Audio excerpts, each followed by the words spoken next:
So if you were to Google Elon, go on YouTube, most of the interviews are about business, but I thought since this is about dreams and life skills, we focus more on various turning points in Elon's life from where he grew up in South Africa to where he is now, because everyone has a journey.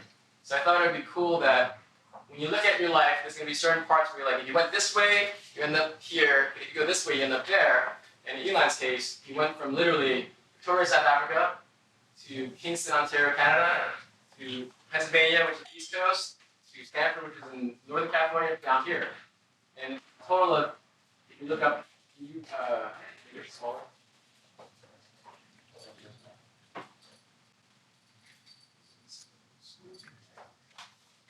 So if you look on the map, Elon is currently, this is correct stuff. Victoria, South Africa is here, northeast part of South Africa. Then B is where he's in Canada, C was where he went to school, and then D, another school, and then finally E is where he is now. But if you add up all the amount of times that he came somewhere, it was 11,786 miles. And so when you look at your life, wherever you are, think about the fact that maybe you're where you started your first 5 or 10 or 15 years. Maybe you're where you are with your high school. But the point is, Elon had a journey, got to where he was. So I was going to talk to you specifically about 3 things. How important the place was that you grew up, people that you were around, that's you surrounded with. And lastly, like, is the purpose that you have the reason why you found and saw people that you surround yourself with? So the first question I want to ask you is just like South Africa. Right. Do you know that Nelson Mandela is from South Africa? So he's like one of the most amazing leaders in the world. Charlize Theron is from South Africa. Dr. Patterson Chong, who's like a revolutionary doctor. Why do you think South Africa, and you're obviously from South Africa, so what do you think about the culture and the people there make it a place where you have all these visionaries that grew up there? There's great visionaries in from almost any country. Yeah, but I mean, certainly there's some great people like right now that's from South Africa. I don't know. I'm not sure. You know, there's certainly an eclectic mix of people in South Africa. Sort of a wide range of cultures, and some of those interactions are pretty helpful to come up with new ideas. I think that the United States also has a great mixture of cultures. And, there's a lot of incredible people that they can, in fact, more amazing people come to the United States than anywhere else in the world. And the reason I wanted to come here was because like the forefront of technology is in the U.S. I like technology. So And what about the people you surround yourself with, like your mom, your brother, your sister, your cousins? I mean, what kind of impact did they give to you? Because you might have a dream, but you still need the people around you to either support or discourage you from your dreams. So did you have a very supportive family? I don't think they were unsupportive, but I can't say they're particularly supportive. My father was quite unhelpful. Yeah, I got beaten up a lot at school. So. Really? Yeah, it sucks. For what? No good reason, I think. Right. Like I read a lot of books, and I was for long up until the 10th grade, I was pretty much the smallest kid in my class. And then I kind of sort of grew after that, but and I mean, I think part of it was like my own fault for being like a bit of a smartass sometimes, but yeah, being sort of a small bookish smartass is a very big disaster. And stuff is very violent. Violence is a thing. So what would you suggest to our students though? Let's say they've been bullied, maybe their mom or dad aren't supportive, and like you, I was the shortest kid in my class till 10th grade. Right. I always got bullied. So what would you suggest, like, how did you deal with that when you were a kid? Mostly I ran. Yeah, I think run or hide. Those are the 2 options, really. Yeah, hide in classrooms during recess. Okay, so that's what you suggested our students. Well, I mean, Run. I'm not sure what the other options are. actually, when I left South Africa, I left by myself when I was 17, against my parents' wishes and with almost no financial support. So when I was in Canada, I sort of supported myself through various odd jobs, and managed to get a student loan and go through college, but I paid for my own college. Well, I mean, that loans plus work. Eventually pay with the loans. And why did you choose Canada? Why Queen's University that were you on? My mom was born in Canada, so my dad was my grandfather, I should say, was actually American from Minnesota, but my mom hadn't applied for U.S. citizenship before a certain age, so she didn't have that, but she was born in Canada, so I applied for her Canadian passport and mine at the same time, and then I had 3 years that Canadian passport. And then from Canada to Penn to Stanford, like, what was the reasoning for that? Like, not go directly to Stanford or the West Coast. That's what you ended up wanting to go to. So, in Canada, the colleges are less expensive. Well, it's kind of like maybe a state school, like if you go to University of California or one of the Cal State universities, the tuition is much less than it is in other places. So, paying my way through college anyway, I could go to some place other than Canada with a scholarship or something like that. So I didn't really think about U.S. universities, but after my second year at Queen's, I applied to UPenn and actually did get a scholarship. So I ended up going there in the 3rd year, and then after graduating, decided I wanted to do grad studies. So let's talk a little bit about some of the turning points. So I've read that when you were 12, you saw your first computer code. You get your class for $500. So again, you have an idea, as all the students have. Who did you reach out to? Did you reach out to your mom? Did you reach out to your cousin? Or like, how did you make that, oh, I have this product, to here's $500, you know?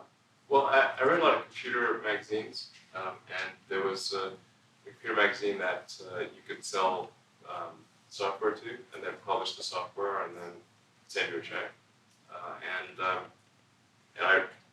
I love video games, so I need more money to buy a better computer and more video games. So I wrote some software and sold it to the sold it company, another one. When you were 12, did you have doubts? Because a lot of students might have those doubts where we have an idea, we think it's good, but again, from the idea to the completion, you say, oh, I like this game, I'm going to try it out, so I'm just going to do it.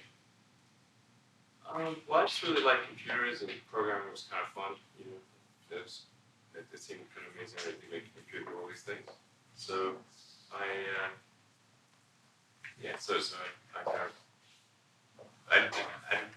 think they would accept.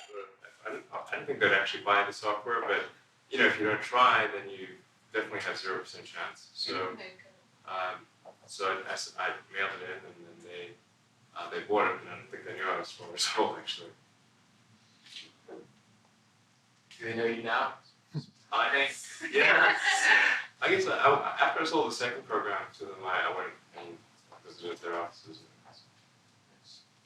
And then you fast forward to your college. I watched their interviews. You kind of tell people, I thought about what I want to do. I thought about the internet, sustainable energy, and like space travel. And now people might believe you because you have 2 companies, or actually 4 companies that you created or started. Yeah. And invested in a 5th one, right? Right. A lot of companies these created and started. But back in college, did you share your dreams with your classmates? Because can you imagine if I were with you in college and say, hey, I want to fly into outer space? Did you have a desire that you share that with your classmates? Or again, going back to from the idea to the completion, what are some steps you might have taken so that students can think about that? Sure. Well, when I was in college, I just thought about the things that might most affect the future of the world. And there are actually five things, 3 of which I was confident would be positive, and 2 of which I thought could be a mixed outcome, or a question. I uncertain outcome. And the three that I thought would definitely be good were sort of space travel, particularly anything like multiplanetary, sustainable energy, and the internet. And then there's writing genetics, reading, writing genetics, and artificial intelligence, which are, more of a thorny issue. Right? So I didn't think at the time that I would be involved in all three, but those are just what I thought would most affect the future.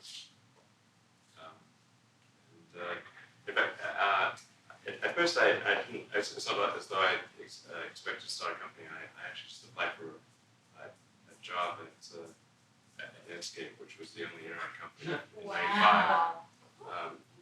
And then that sent my resume, I didn't hear anything. And I tried to hang out in the lobby. So that's a big job did. Yeah, but I was too shy to talk to anyone, so that didn't work. So then I just started writing some internet software, and then my brother came down and joined me, and we created a company. But we still had virtually no money, so we had like $3,000, and so we could afford to rent this really crummy office, which was cheaper than an apartment. So we just slept on a couch in the office, and then shot up YMCA. One more question, and I'm going to open it up to the students and some of the volunteers. So I was talking to Andy Bell, CEO of the shelter, and he talked about how the solutions that we want to find for any problem isn't just about resources, it's about relationships. So for you, there's a guy named Harry Rosen. Yeah, right. How do You really know a lot of details. I read a lot. Harold Rosen, yeah. So Harold Rosen was one of the guys that was instrumental in helping Elon with Tesla and SpaceX. Is that accurate? Not so much with SpaceX, but more with Tesla. And in 2003, about a year after Tesla and SpaceX was started, so SpaceX was the reason he called me, but then it wasn't all that helpful with SpaceX, but he was really helpful in getting Tesla going. And he brought J.B. Straubel, who was ended up being one of the co-founders of Tesla, to the lunch, and they were trying to do like a hydrogen airplane or something, which it sounds cool, but I don't think it's very practical. But then they also mentioned electric cars, because Harold had done an electric car company called Rosen Motors that didn't ultimately succeed, but both JB and Harold were really interested in electric cars. And I mentioned that I was going to be doing my grad studies on ultra-capacitors producing electric cars, and then they said that I should get a test drive in a prototype for AC propulsion of it was an electric conversion of a gasoline sports car. And that really made it clear that you could create a long-range, fast electric car. And so we created Tesla as a result. So my question is for the students: they have a dream, they have to find people like a Harold. How did you actually meet Harold? Was it like friend or friend, or how did that? I'm not quite certain. I think he heard about SpaceX, and they gave me a call and suggested having lunch. And it's just how it looked. Does that happen a lot? Like people from out of the blue say, "Hey, Elon, I want to help you," or It's just these days. It didn't happen in the beginning. So what would you suggest for people that even aren't in a more established position as you, but how do you find those business contacts or people that can develop those relationships to help you? Well, I think it's worth like going to if you go to places where such people are likely to be, and then just try sort of cold calling people out of the blue. Then I got a couple of summer jobs that way. Yeah, but I think just sort of go out and try to meet as many people as possible. There you go. Thank you. So, any questions from the students or volunteers? I know majority. Did you have any downfalls where you thought was bad but was good in the long run? Well, there's certainly been some problems that we encountered along the way. companies at one point or another came close to failing. It's very, very close. 2008 was probably the low point. Because we had our third rocket failure in a row, so we'd only had failures until that point. And I'd only planned to have enough money for 3 launches. So fortunately, we were able to scrape together enough to do a 4th one. But if the 4th one had failed, then it would have been a game over for SpaceX. And then also later that year, because of the financial meltdown, we weren't able to raise money, outside money for Tesla.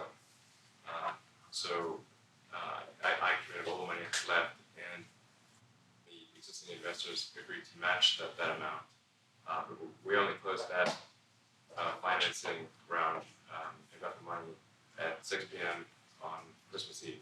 Wow. That was the last hour of the last day that it was possible. Right after Christmas. So basically, you did fundraising. Well, creating any company, you've got to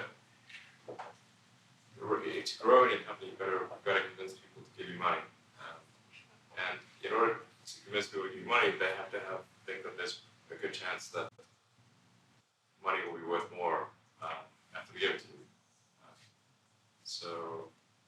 But in terms of the amount of time spent raising money, it's a pretty small percentage of what I do. Less than, well under 5%, maybe 2%. Agnes? Are you scared to go up to space? Sorry? Are you scared to go up to space? I wouldn't say I'm scared to go up in space. There is certainly some risk to going to space, but I think it can be reduced to a very, very low likelihood. So I think it can be very safe. And ultimately, in order for humanity to become a spacefaring civilization and travel to other planets, it's really important to make space travel super safe. Are you going to Mars? I'd like to, yeah. Are you using animals up there first? No, I think probably not. I mean, I think it's no, because I'm not sure who would take care of them. Give me a hats. Yeah. Labrador and a border collie. He has 5 kids too. Nice. Any other? You already asked 2, Joyce. Anyone else have any questions? Bonnie? Hi. You said that initially you were very shy and to approach people, and then you got to a point where you know where to go and who you need to talk to. How did you get from that point of being like an introvert and a shy person to, meeting all these important people and pushing your idea and, being at the right place at the right time? How did you make that transition? I just forced myself to do it, even though it was mentally very painful. So, who was the first important person that you met with? It's important person. Well, it depends on how important. I suppose probably the first really important person I met was this guy by the name of Peter Nicholson, who was this is when I was in Canada and I was trying to get a summer job. And I read this article in the newspaper about this guy, and he seemed really smart. So I just actually I couldn't get to him directly, but then I called the newspaper and asked to talk to the writer, and then I met with the writer, and then the writer connected me with Peter Nicholson. He was the head of strategy for the Bank of Nova Scotia, which is one of the largest banks in Canada, and he later became the chief economic advisor to the Prime Minister. So he's a really smart guy. And I had lunch with him, and then I said, well, if there's any chance of a summer internship, that would be great. And he actually ended up giving me a job working for him for that summer. That's awesome. Thank you for sharing. 2 more questions? Yes?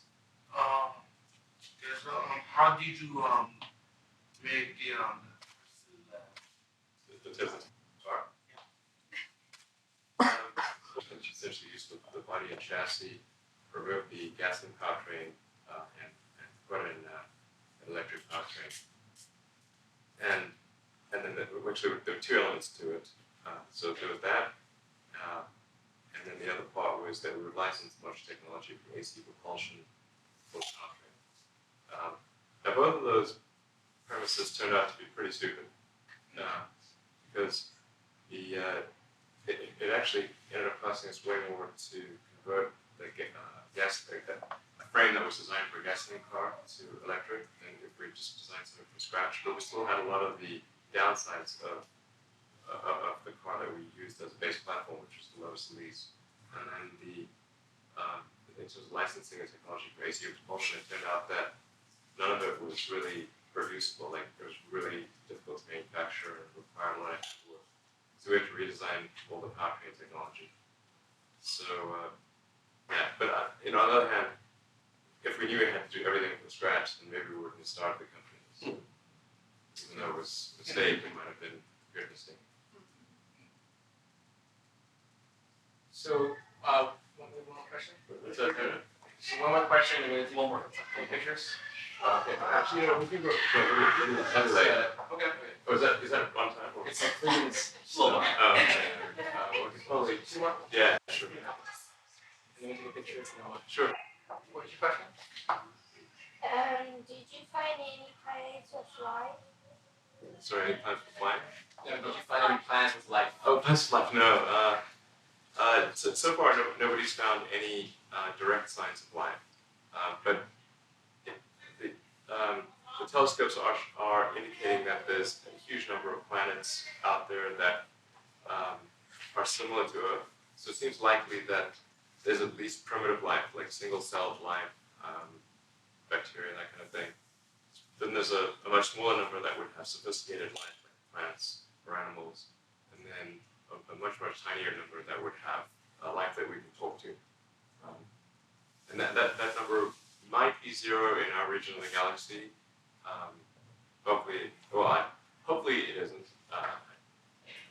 But we've not seen any direct sign of communications from nearby solar systems or solar systems. Yeah. Yeah. And it's always like debate. Like, it'd be cool to discover life, but not if that discovery is the approaching invasion, please.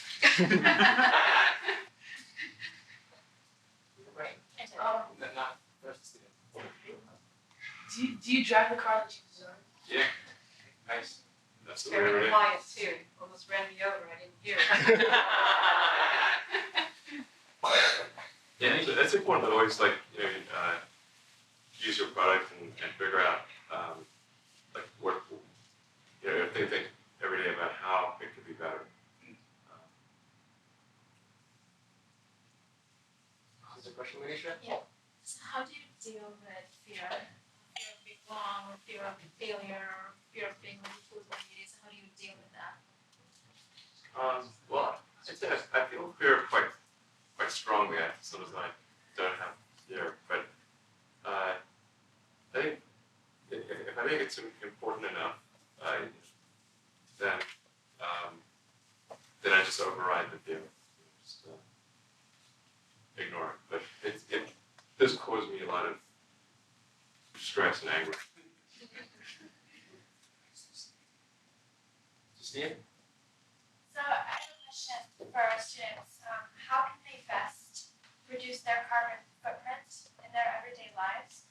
Because I don't know if you understand, but regular cars, they put pollution into the air, which we breathe into our lungs and makes us sick. And he's invented a car that is electric, so it doesn't need gasoline, and that's like the future of our planet, and that's huge. So how can our students be aware of their environment and increase their carbon footprint on a regular basis? Sure. Well, I guess that your carbon footprint is not huge. So, unless you're driving like a big car, a gasoline car or something, but certainly vehicles are a huge source of carbon. electricity is still a significant source of carbon. That's why we need to have sustainable electricity production as well as electric cars. So obviously, to the degree that you can minimize your use of electricity, that would reduce your carbon. Yeah, I think that's probably the main thing. I suppose you can also be like vegetarian. Yeah. She's vegan, actually. Yeah. Are you vegetarian? I am not vegetarian. I've tried being vegetarian, I've tried being vegan, but I can do it. One last question, then I'm going to take a picture. If electric cars are the future, then when we be using too much electricity? Well, so it's important to reduce the electricity in a way that doesn't put carbon in the atmosphere, and that's where solar power is really helpful. So Solar City, well, we haven't talked about Solar City very much, but that's one of my companies that uses solar panels to create electricity, so it doesn't produce any carbon. Great. Thank you, Elon, for coming.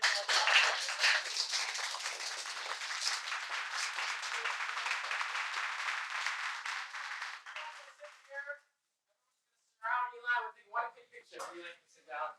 Everyone surround Elon. One quick picture, and then he's on his way. I want to be in the picture if you want, man. Are you going to take a picture? Help me. Kids switch off. Everyone surround Elon, please. And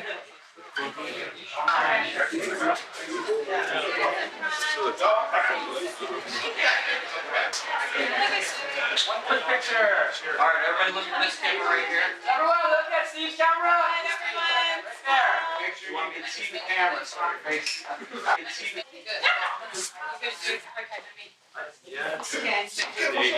Sorry. Look that way. Yeah, count of three, we're gonna say Tesla, okay? On the count of three, we're gonna say Tesla. 1, 2, 3. Tesla! Next one, we're gonna say SpaceX. Okay? All right, Count of so three. 1, 2, 3. SpaceX! I'm gonna All right. give Solar Cities and love too. So count of three, Solar City. Ready? 1, 2, 3. Solar City! All right. Alright. Okay, we're trying to get break. We're gonna walk the one back to his car, then we're gonna put a second part with Andrea. So 5 minute break. I'm Steve. Getting my speech. Oh, good. Good.